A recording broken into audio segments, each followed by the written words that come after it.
Pada pertemuan hari ini kita akan bahas tentang etik, law, and e-commerce atau etika, hukum, dan menyangkut e-commerce. Oke, nah mengapa sih kita itu nggak bisa ya, kalau kita sebagai pebisnis, sebetulnya saya merasa susah sekali untuk tidak peduli sama isu-isu ini. Ya, saya ngerasain sendiri sebagai seorang pebisnis, kalau kurang paham pajak gitu ya, sebetulnya saya merasa kadang-kadang kita kayak terjebak gitu di dalam semua perhitungannya. Dan kemudian juga seperti bagaimana pajak itu diurus ya, nanti kalau kamu punya bisnis ya, mau kamu bisnis online, mau e-commerce, mau toko fisik, mau apa ya, pasti akan susah gitu untuk lepas dari itu. Karena kan sekarang sistem pemerintah pun semakin bagus ya dalam perpajakan, dalam pelaporan sistem perizinan juga ya. Saya belakangan, saya karena beberapa hari ini saya lagi ngurus juga ada menyangkut dokumen-dokumen, jadi saya merasakan oke lah, memang lebih mudah, tapi ada hal-hal yang menjadi saya jadi bingung gitu. Ini ngurusnya gimana? Kalau dulu jelas, sekarang jadi nggak jelas. Jadi ada semacam masa-masa peralihan di mana kayak ada blank spot gitu ya. Ya, tapi yang jelas sebagai seorang pebisnis, kan saya berasumsi nih kalian ngambil kelas ini, mudah-mudahan nanti kalian mau jadi pebisnis gitu ya. Kalian itu nggak boleh tidak peduli gitu ya. Jadi harus belajarlah minimum. Atau kalau kamu ngerasa nggak sanggup, kamu ambil konsultan. Biasanya sih seperti saya juga hire konsultan pajak. Berhubung saya takut salah hitung, nanti ada yang kelewat. Kalau kena denda lumayan loh, cukup besar gitu ya, cukup besar gitu dendanya. Jadi saya cukup hati-hati soal pajak dan ya banyak hal lah yang saya, karena saya bukan orang hukum, saya juga bingung gitu kalau suruh ngerjain sendiri. Dan saya pikir mungkin kebanyakan pebisnis akan mirip kayak gitu. Oke ya. Nah, jadi teknologi internet dan penggunaan dalam e-commerce itu memang suka mengganggu gitu ya, mengganggu hubungan dari bisnis dan sosial dan sebagainya. Ada berbagai isu. Nah, jadi misalnya ada tiba-tiba seperti individu, perusahaan bisnis dan lembaga politik itu dihadapkan pada kemungkinan perilaku baru, di mana pemahaman hukum dan aturan perilaku yang diterima itu belum tentu bisa dikembangkan. Nah, jadi saya contohkan misalnya sekarang, karena sekarang setiap kita login atau jadi anggota di satu situs atau jadi konsumen lah di apps, sebenarnya kan semua data kita tuh kerekam sama dia. Dan kita dengan sukarela loh memberikan itu. Yang pasti isunya adalah punya hak nggak si perusahaan ini ngejual data kita, gitu. Ya, nah makanya waktu kita mengevaluasi seperti apa sih situs e-commerce yang efektif, salah satunya nggak boleh lupa adalah adanya kebijakan privasi itu. Ya, nanti kita ada beberapa bahasan juga tentang itu. Oke. Nah, banyak perusahaan bisnis dan individu punya keuntungan dari pengembangan komersi internet. Tapi perkembangan ini juga menimbulkan kerugian bagi individu, organisasi, dan masyarakat. Biaya dan manfaat ini harus dipertimbangkan dengan hati-hati oleh mereka yang ingin membuat keputusan etis dan bertanggung jawab secara sosial di lingkungan baru ini. Terutama belum ada pedoman hukum dan budaya yang jelas. Oke, nah sekarang kita harus mengenal ada 4 dimensi moral ya yang kita harus pahami untuk menyangkut e-commerce.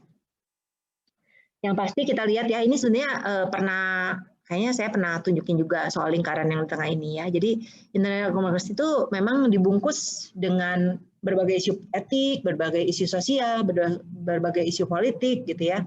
Dan ini pada akhirnya nanti keluar dalam bentuk seperti hukum-hukum yang ada.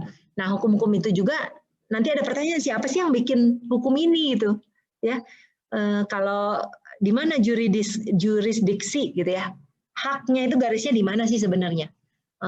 Kalau misalnya ada kejahatan internet, siapa sih yang menghukum kita gitu? Atau maksudnya menghukum si penjahat itu siapa? Ya, akhirnya banyak juga hal-hal yang menjadi sedikit abu-abu gitulah ya.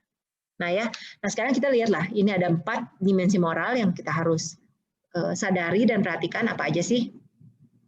Pertama, information right ya. Nah, isunya ini adalah apa? Hak apa sih yang dipunyai individu untuk mengkontrol informasi pribadi ketika menggunakan teknologi internet. Ya, jadi kalau kita masukin data kemana, mau di apps, mau di e-commerce, kita bisa nggak menghalangi si perusahaan itu untuk bagi-bagiin data kita. Ya, saya sebetulnya ini ya, saya ada satu hal yang saya ngerasa sangat mengganggu gitu ya. Jadi Bank DBS gitu ya, Bank DBS nih, ini bank bener ya. Itu saya ngerti upaya mereka untuk memasarkan atau mendapatkan customer baru. Cuman kalau buat saya ya sebagai customer ya, saya pusing gitu karena saya kalau diteleponin sama bank tersebut itu saya bisa sehari 3 kali ya. Kalau saya selidiki kenapa ya saya bisa sampai kayak gitu. Ternyata nama saya itu kan masuk ke daftar orang-orang yang punya rekening dengan jumlah tertentu gitu. Nah, jadilah saya masuk di list itu, kemudian diteleponin lah terus.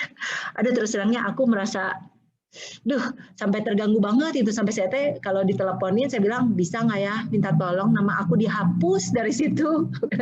Begitu.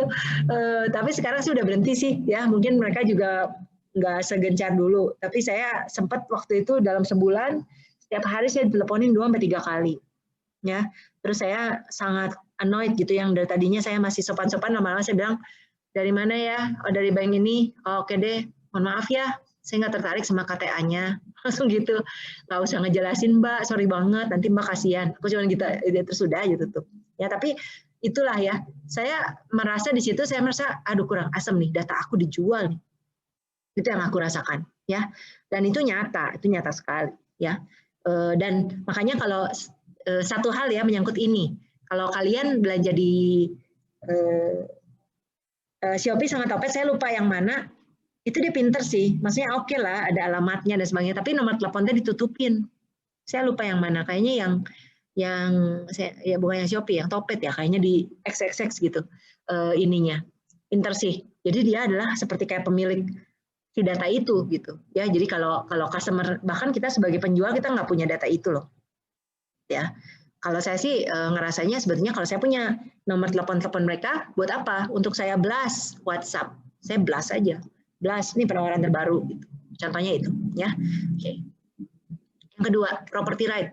Nah ini sebenarnya menyangkut dengan intellectual property ya. Kalau intellectual property itu kita kenal seperti kayak copyright, kemudian brand ya. Itu memang dilindungi. Jadi misalnya kita nggak boleh sembarangan pakai logonya si Facebook gitu, contohnya gitu ya. Kita nggak boleh, maksudnya buat berjualan apa gitu ya. Tapi bolehnya cuma sebatas tertentu. Kemudian kalau misalnya saya bikin sesuatu, misalnya saya bikin produk terus saya tempelin aja Coca-Cola, nggak boleh ya. Kenapa? Karena itu protected. Jadi kalau kita mau bikin produk dengan brand yang udah terdaftar, gimana caranya? Sebenarnya kita harus beli yang namanya royalti. Nah, dalam kenyataannya di negara Asia kita tahu lah, kalau di Asia mah kebanyakan pada seenaknya sih pakai kayak gitu. Dan itu sebenarnya kalau buat perusahaan-perusahaan asing ada sedikit, maksudnya itu adalah isu terbesar mereka ya untuk melindungi brand mereka sendiri. Oke ya. Nah, jadi ini isunya bagaimana hak kekayaan intelektual tradisional bisa ditegakkan ketika salinan yang persis, mau brand, mau itu ya image-nya semua ada, bisa dibuat dengan mudah didistribusikan. Gampang sekali, ya. Oke. Yang ketiga, isunya adalah tentang dimensinya tentang governance. Nah, sekarang apakah internet dan e-commerce itu tunduk pada hukum publik? Kalau iya, berarti siapa? Yang mana? Yurisdiksi yang mana? Provinsi, negara, atau internasional? Kayak sekarang ya, nanti kita akan lihat penerapan pajak. Siapa sih itu gitu ya? Balik lagi ke situ pertanyaannya loh. Ini jadi dipungut siapa gitu ya? Karena saya sharing sedikit lah ya. Saya karena saya ada di bisnis fitness, saya baru tahu ternyata, maksudnya waktu di awal-awal nih merasa, aduh, astaga aku baru nyadar ya ternyata fitness itu masuk ke bisnis pariwisata, leisure, ya. Nah, karena saya ada bisnis leisure itu hak pemungutan pajak ada di tangan regional. Jadi kabupaten ya itu tuh bisa ngecas saya sendiri, kota, kabupaten gitu. Nah, jadi tarifnya mereka ngatur aja gimana mereka maunya. Nah itu ya, saya lagi di awal saya agak kaget karena kan saya sebetulnya juga cukup baru ya. Terus sekarang saya udah ngerti. Ya sekarang saya juga cukup hati-hati pada saat oke, aku mau buka di daerah sini, ntar dulu ini pajaknya kamu berapa ya gitu. Cek dulu karena kita ya suka nggak suka lah ya, pajak itu kan kita juga nggak bisa hindari. Terus kalau kita bayar berarti apa? Mengurangi profit dong. Berarti akan memperpanjang waktu kita kembali modal. Banyak hal, apalagi kalau besar ya. Oke, yang keempat, public safety dan welfare. Nah, upaya apa sih yang harus kita lakukan untuk memastikan akses yang adil ke saluran internet dan e-commerce? Apakah ada konten dan aktivitas online tertentu yang mengancam keselamatan kesejahteraan publik? Nah, ini isunya ya. Jadi semua orang boleh nggak sih lihat gitu ya? Kayak makanya kan waktu 2 minggu sebelum UTS tuh aku bilang kan, nih kalau si Facebook memang dia ngatur kalau kita ngiklanin yang sehubungan dengan sehubungan dengan rokok atau apa gitu ya, pasti ada batas umurnya gitu ya. Atau malah dilarang sama sekali gitu ya, seperti gambling dilarang sama sekali, dan itu juga salah satu yang besar. Dan anehnya kalau manusia itu kalau makin dilarang malah makin nyari gitu ya, saya juga bingung kadang-kadang. Oke, itu kenyataan kita. Oke, nah sekarang pada saat kita tadi akses yang isu tentang property right dan sebagainya, sekarang kita mulai melihat dimensi menyangkut etik ya. Nah, untuk etik ini gimana ya? Kita harus menilai setiap apa yang kita lakukan melalui e-commerce dengan proses berikut. Yang pertama kita cek dulu ya fakta yang ada menyangkut dengan mungkin produk atau jasa yang kita jual. Kemudian kita cek ada konflik apa nih, ada dilema apa. Terus bisa aja di daerah yang berbeda itu kan mungkin beda aja kebijakannya atau norma-norma yang berlakunya. Oke. Kemudian kita identifikasi pemangku kepentingan siapa aja. Kemudian cek opsi apa yang bisa kita ambil untuk supaya tidak melanggar etika, gitu ya. Terus identifikasi konsekuensi potensial dari pilihan-pilihan kita, mengacu pada prinsip etika yang sudah mapan dan digunakan secara umum. Nah, kita itu hidup dalam satu lingkungan masyarakat ya, dan saya menyadari kalau di Indonesia itu kita itu mayoritas masyarakat Muslim ya. Dan ada oleh karena itu gitu ya, kita nggak boleh mengabaikan rule utama dari mereka. Tentunya yang ini jadi berhubungan dengan agama ya, tapi mau nggak mau ya, jadi nggak boleh kita sembarangan misalnya pasang iklan dengan baju yang minimalis, contoh, ya. Nah kalau bajunya minimalis, nanti itu jadi sumber keributan, gitu ya. Nah jadi hal-hal semacam itu, karena kan udah terbiasa ya, maksudnya dalam peraturan di masyarakat teman-teman Muslim itu memang nggak boleh mempertontonkan aurat gitu ya, contohnya seperti itu. Ya, jadi kalau kita kayak kita nih, kita mikirin dulu, ntar dulu, ini aku melanggar etika yang berlaku di masyarakat enggak, ya? Dan itu nggak boleh kamu cuekin gitu, karena pasti akan berpengaruh sama apa yang kamu lakukan. Dan kalau misalnya sampai ekstrim kan mungkin malah mengundang bad comment dari netizen gitu ya. Nah, aku juga mau bilang ya netizen teh suka jahat ya, komentarnya sadis-sadis gitu ya. Jadi aku juga semakin aware gitu ya, apalagi kalau yang kita mau sampaikan, apa yang kita mau katakan, kamu post di YouTube mau di mana ya, hati-hati. Kan udah terbukti sendiri tuh.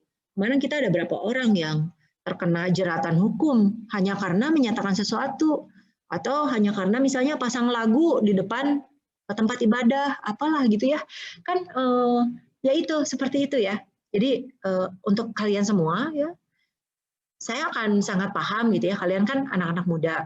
Mungkin dari segi pengalaman masih terbatas lah gitu ya, walaupun pasti ada di antara kalian yang udah banyak pengalaman ya. Tapi kita itu nggak boleh sama sekali, nggak boleh mengabaikan begitu aja. Karena nanti malah terjerat hukum gitu. Dan kayak saya sih secara pribadi saya nggak pernah tuh ngapain bikin public statement yang bersifat sara gitu ya. Wah itu mah udahlah, ngapain, kamu kurang kerjaan. Karena pasti nanti kena etik, kena hukum, kena banyak hal ya. Jadi ini saya ingetin juga kalian mungkin semangat anak-anak muda, tapi juga nggak boleh melupakan hal-hal seperti ini. Penuh perhitungan gitu ya, maksud saya penuh perhitungan dalam bertindak. Oke, nah Prinsip etika yang tadi kita sebutkan di slide poin terakhir ya, ini banyak ya, ada berbagai. Nah, jadi saya bagi beberapa slide ini untuk prinsip etika, ada beberapa yang bisa kita ikuti supaya kita nggak melanggar ya, supaya kita nggak melanggar apa yang diyakini masyarakat. Yang pertama itu the golden rule ya. Nah, the golden rule itu bilang ini, lakukanlah kepada orang lain sebagaimana kamu pengen mereka lakukan pada Anda. Nah, jadi kalau misalnya kita pengen direspek, ya kita harus merespek, gitu contohnya. Ya, jadi kita harus bisa nempatin diri kita di posisi orang lain itu dan menganggap diri kita itu sebagai objek keputusan. Nah, kadang-kadang saya suka mikir gini loh, in reality ya, sebagai seorang penyedia jasa maupun produk, saya udah sering menemui ada customer yang marah-marah kepada kita dengan tidak sopan, ya mohon maaf gitu ya. Terus aku pikir ini orang berpendidikan nggak sih gitu. Tapi kita sebagai, kalau aku sih ngerasa ya, kalian juga kan nanti lulusan Maranatha ya, kita itu harus dengan kepala dingin merespon dengan nada yang tidak ikut-ikutan dia, gitu ya. Nah, supaya apa? Biasanya orang kalau kita bisa hadapi dengan kepala dingin, dengan tenang, pas dibalas lagi, pasti dia akan melunak juga. Ya, jadi ingat-ingat itu aja lah. Kalau kita pengen mendapat perlakuan yang baik, kita harus lakukan ke yang lain baik, walaupun kita di awalnya mungkin diperlakukan yang tidak baik. Ya, jadi itu ya, saya pesan pertama. Kemudian yang kedua, prinsip etika kedua adalah universalism. Nah, jadi ini apa sih bunyinya? Kalau satu tindakan tidak tepat untuk semua situasi, berarti tindakan itu tidak tepat untuk situasi tertentu. Ya, jadi misalnya, kalau kita bisa mengadopsi aturan ini dalam setiap kasus, dapatkah organisasi atau masyarakat kita bertahan? Nah, ini menyangkut kepada peraturan-peraturan, gitu ya. Jadi saya suka mikir, karena sekarang lagi COVID gitu ya, lagi COVID. Kadang-kadang memang dilematis gitu ya. Kalau misalnya kita mau bilang, oke, semua harus tutup. Nah, tapi apa sih pengaruhnya lockdown itu kepada setiap bisnis? Apalagi kalau e-commerce kan ya, oke lah masih buka gitu. Tapi kalau bisnis fisik, what will happen?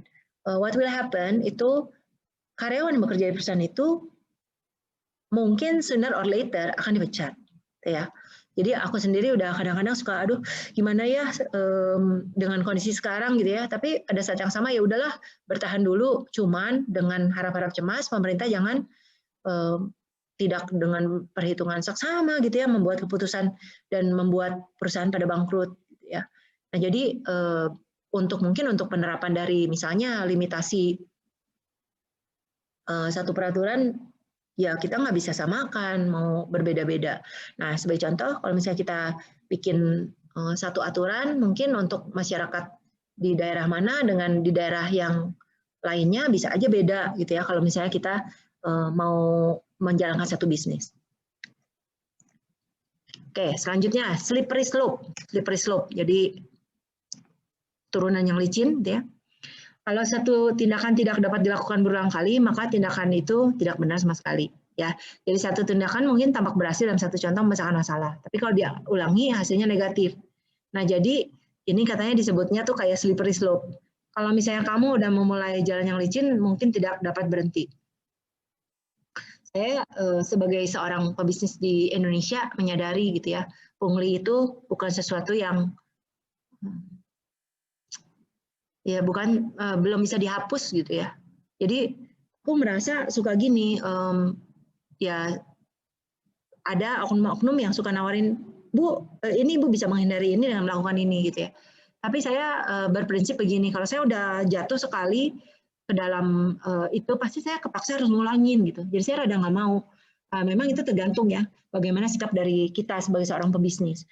Tapi pada saat yang sama saya juga menyadari di Indonesia itu memang sangat banyak yang kayak gini ya. Tinggal kita pintar-pintar aja lah gimana nanganinya gitu ya.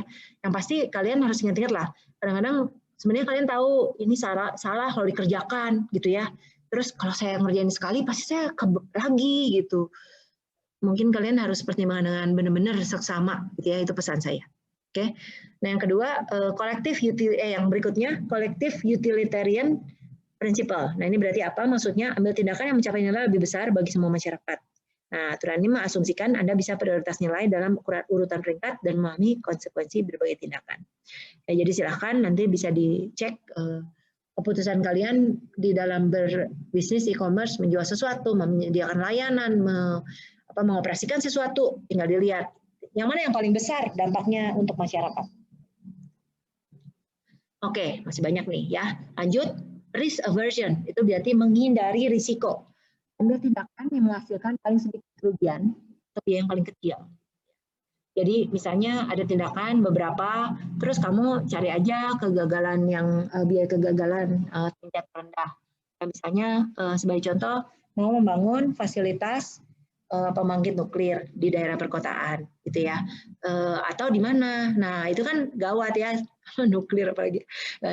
Doesn't make sense sebenarnya contohnya, tapi anyway that happen. Jadi aku juga sebetulnya karena kebetulan orang tua juga pabrik ya, saya ngerasain banget tuh. Salah satu isu besar ya, itu adalah tentang mengurus limbah. Limbah itu serba salah loh terus terang ya, dan biayanya besar sekali. Di mana sih letak si pembuangan limbah itu? Kalau kita punya tanah cuma segini gitu ya, terus mau taruh di mana gitu ya. Nah jadi ini jadi dilema ya. Tapi kita tentunya sekarang ya udah kalau kayak gitu kita cari aja yang paling kecil kemungkinannya masyarakat sekitar terdampak. Ya jadi seperti itu. Oke. Terus yang selanjutnya no free lunch. Nah, no free lunch itu berarti nggak ada makan siang gratis kan? Asumsikan bahwa semua benda berwujud dan tidak berwujud dimiliki orang lain, kecuali ada pernyataan khusus yang lain. Nah, ini berarti aturan etis, tidak ada makan siang yang gratis. Kalau sesuatu yang dibuat orang lain berguna buat Anda, berarti itu punya nilai, berarti penciptanya menginginkan kompensasi untuk pekerjaan ini. Nah, saya cuman ya kadang-kadang gini lah, kalian ya nanti kan kalian mungkin di bidang, kalau di bidang teknik industri itu saya menduga ya kalian akan banyak antara mungkin daerah pekerjaan production atau pekerjaan mungkin ada yang ke daerah desain produk, ada yang ke daerah ini apa misalnya TI itu enaknya teknik industri anaknya banyak banget gitu ya bidangnya. Tapi saya melihat memang banyak optimisasi gitu ya, optimisasi untuk melakukan. Nah nanti dan saya cukup yakin nanti ada yang masuk ke dalam bidang konsultan. Nah, aku pengalaman nih sebagai seorang, karena saya juga konsultan, ya. Jadi saya kasih consultation untuk bisnis, untuk berbagai ini ya organisasi. And then sometimes ya, actually aku kasih for free gitu. Why? Ya mungkin mereka ngerasa bahwa itu seperti kayak bagian dari pekerjaan kita. Nah, ya memang kalau kayak gitu mah maklum wajar-wajar aja lah ya. Siapa sih yang nggak mau free lunch gitu ya. Tapi saya terus gini, kalau saya pakai jasa orang lain, terus terang ya karena saya ngerasain sendiri gitu ya betapa kita kayak sapi perah gitu ya. Kalau misalnya memberikan satu jasa atau pekerjaan, saya jadi berpikir, oke baik, ya nggak apa-apa lah kita ini. Cuman sekarang saya harus bisa pintar-pintar lihat what kind of benefits I can do, I can get gitu. Karena kalau saya tidak bisa mendapatkan itu, berarti aku bilang ya sudah, aku mending nolak aja gitu. Itu pintar-pintar aja lah, kamu harus memilah. Karena nggak bisa lah kita juga jangan lupa ya kan, kamu kan utamanya kamu bisa mendapatkan sesuatu untuk penghasilan kamu hidup gitu ya. Kalau kamu mengerjakan semuanya for free, aduh jangan mau ya. Kamu batasin lah nggak apa-apa. Ada sejumlah yang free, it's okay. Tapi kamu harus tahu sendiri di mana batasnya, gitu ya. Akhirnya di situ aja. Oke. Lanjut, masih ada lagi. Yang selanjutnya adalah New York Times Test, Perfect Information Rule. Nah, jadi kita asumsi bahwa hasil keputusan Anda tentang satu masalah itu jadi berita gitu ya di New York Times magazine ya newspaper. Nah, apakah reaksi pembaca itu negatif atau positif? Akankah orang tua, teman dan anak bangga dengan putusan itu? Kebanyakan menjahat dan aktor yang nggak etis menganggap informasi itu tidak sempurna. Oleh karena itu putusan mereka tidak pernah terungkap ya. Nah, ini memang kita bingung juga. Misalnya ya ginilah, menyangkut juga integritas, menyangkut juga kejujuran, menyangkut banyak hal. Oke, jadi kalau misalnya kita ngomongin ini, tapi saran dari prinsip etik ini, sebelum kamu melakukan tindakan, kamu pikirkan, seandainya si tindakan ini besok muncul di koran, kamu suka nggak gitu? kamu merasa akan bangga, kamu akan merasa bahagia, kamu merasa akan ketakutan gitu ya, apa kamu merasa jadi aduh aku malu gitu ya. Banyak hal seperti itu. Nah, itulah harus jadi satu prinsip etika ya. Tentunya kalau negatif ya kemungkinan itu sesuatu yang tidak benar ya. Oke. Terus selanjutnya, social contract rule. Ini kontrak sosial. Apakah Anda ingin hidup dalam masyarakat di mana prinsip yang Anda dukung menjadi prinsip yang mengantar seluruh masyarakat? Jadi memang susah nih kayak di Indonesia gitu ya. Illegal movie, illegal music, illegal anything ya, itu banyak banget ya. Dan aku merasa memang masyarakat Asia itu tidak ya beda sikap lah gitu. Walaupun menurut aku nggak mungkin lah orang-orang yang negara maju juga sebegitu tertibnya gitu ya, pasti aja ada.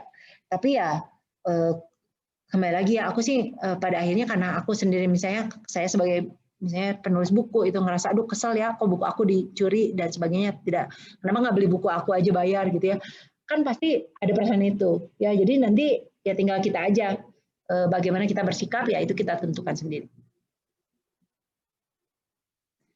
Oke, boleh. Baik, sampai sini ada pertanyaan? Sampai prinsip etika, ini soalnya rada panjang ya. Tapi memang ini sorry banget cukup teoritis dikarenakan memang ini menyangkut hukum. Ya, menyangkut hukum banget. Jadi kita general knowledge yang paling penting itu sih.